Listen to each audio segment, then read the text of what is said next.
Le symbole permet aux enfants de s'exprimer en langue officielle, c'est-à-dire le français à l'école. Donc au début, c'était instauré à l'école pour pousser les enfants à ne pas parler dans leur langue vernaculaire.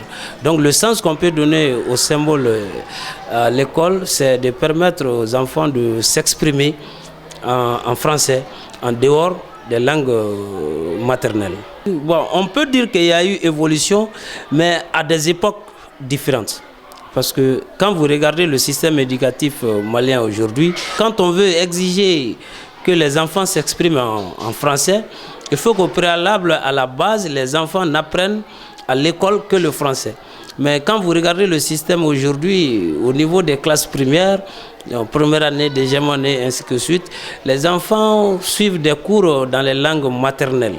Donc actuellement, je ne peux même pas dire que le symbole existe, parce que les enfants sont soumis à des cours de langue nationale enseignés concomitamment avec le français. Donc le sens du symbole a tendance à disparaître.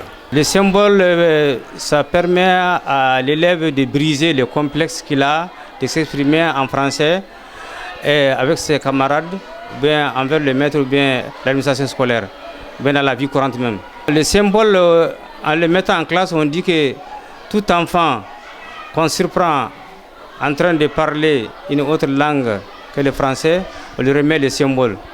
Et si jamais il passait la journée avec ça, il sera obligé de payer une somme forfaitaire pour la classe. Nous avons constaté que les enfants de maintenant là ont du mal à formuler les phrases, ont du mal à s'exprimer en français. Donc en instaurant le symbole, c'est une manière de les obliger quand même à s'exprimer tant bien que mal en français. Quand les enfants nous parvenaient au second cycle, on avait constaté que vraiment les enfants avaient du mal à parler français, avaient du mal à construire même une simple phrase. Mais depuis que le symbole est instauré, donc beaucoup d'enfants vraiment se sont retrouvés. Donc ils parlent français, même si c'est de façon en tout cas désordonnée. Voilà, au fur et à mesure que vraiment ils se corrigent entre eux, ils sont corrigés par les maîtres. Ils demandent parfois le maître le sens de certains mots. Donc aujourd'hui vraiment beaucoup d'enfants s'expriment bien convenablement dans la langue française. Le symbole permet en tout cas de changer les complexes d'infériorité chez l'enfant. Parce que vraiment il y a ces enfants-là qui sont en tout cas accrochés à leur langue vernaculaire. Donc une fois à l'école et que vraiment le sens du symbole est là, donc parce que quand tu passes la journée ou la nuit avec les symboles, il y a ce qu'on appelle une sanction qui est là. Donc avec cela, les enfants ont peur de ça. Il y a le complexe d'infériorité qui est également vaincu.